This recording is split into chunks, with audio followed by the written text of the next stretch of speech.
Want to see how I turned this pot of kimchi fried rice into this crispy, crunchy kimchi fried rice ball stuffed with a special surprise? Stay tuned and watch. So these will be all the ingredients that you're gonna need, and I'll list them right there for you in the video too.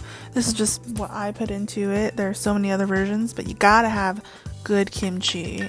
So I'm cutting it up with some scissors, which is what a lot of other Koreans do, and I love it. I love not needing a cutting board, especially because kimchi is a little bit juicy-loosey.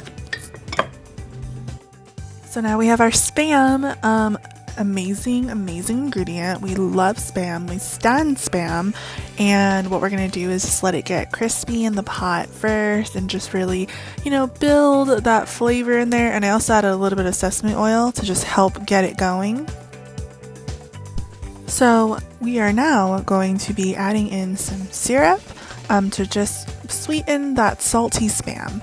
Now we're going to go in with the green onions to go just hang out with that syrup and the Spam, and this magic is happening in that pot. Look at it. Look at the color.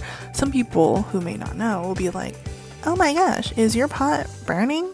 No, it's not. It's flavor. And speaking of flavor, here we have kimchi. We're just gonna let it hang out with everyone else in the pot and just get to know each other. We're gonna take our time. Here's some ASMR of everything cooking and getting to know each other. And now I'm going to put in some garlic powder. If you have fresh garlic, feel free to use it. I didn't have any, so there it is.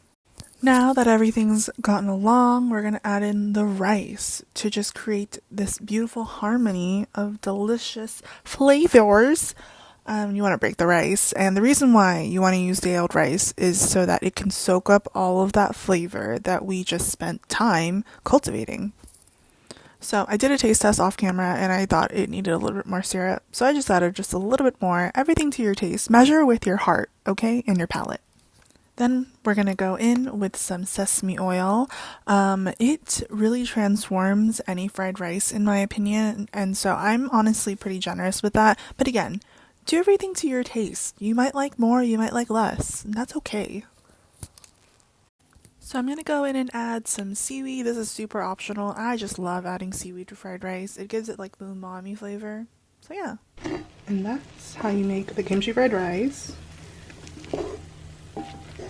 So now we have our cooled kimchi fried rice, and we're going to add an egg to it, and we're just going to mix it in. The egg will act as a binder, and it will be the glue for our ball of deliciousness that we are about to create. So if you didn't already know, you can see that the surprise is mozzarella cheese. I used shredded because that's all I had, and I didn't have time to go to the store because we're also in a pandemic. But it's easier if you have the block of cheese and you cut it and cube it up yourself, so I highly recommend. You're really gonna need to form it and squeeze all that rice to form into one ball. Might be a little bit tricky at first, but like with anything, with resilience, with courage, with bravery, you're going to be able to turn that ball of rice into a ball of deliciousness. I believe in you with that. The process looks messy, but isn't that life? We are going to put these in the freezer to firm up before we bread them in some flour, egg, and panko. So now with our completely frozen kimchi balls, we are going to dredge it in some flour. You can use gluten-free, oh my goodness, gluten-free flour if you'd like. And you're just going to really need to make sure that it's all covered in all bases, and you're going to dip it in the egg so that it creates that protective coating over that. We're going to then put it in the panko. And this is where it's gonna just get so crunchy and so crispy in the frying oil. I mean, nothing can really beat like anything coated in panko than fried, right? I mean, maybe a tempura batter, that would be fun to try next time. We're gonna get ready to fry, and we are gonna check the oil temperature with a wooden spoon. If bubbles pop around it, then that means that it's ready to fry. You're going to be placing the kimchi fried rice into the oil, and you're going to be cooking it and flipping it just to make sure it's all golden brown. I did make one part of it a little bit too dark, but it's okay. It's all good, not burned. It's just deep golden brown. And if you weren't shallow frying, then you wouldn't need to flip as much, but I just wanted to shallow fry instead.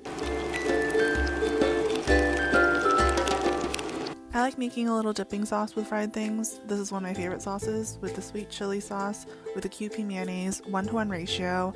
Just did about a spoonful of each. It's the bomb.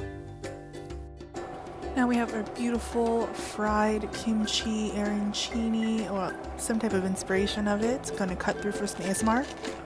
Crunch. Did you hear that? That cheese pull. She could never. We could never. We'd love to see it.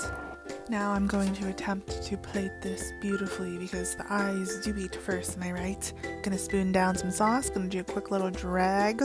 I saw that somewhere on some cooking show. And then we're just gonna place the crispy halves on top, like so. Yum. I'm gonna top it off with that seaweed that we used earlier. And voila! We have kimchi arancini.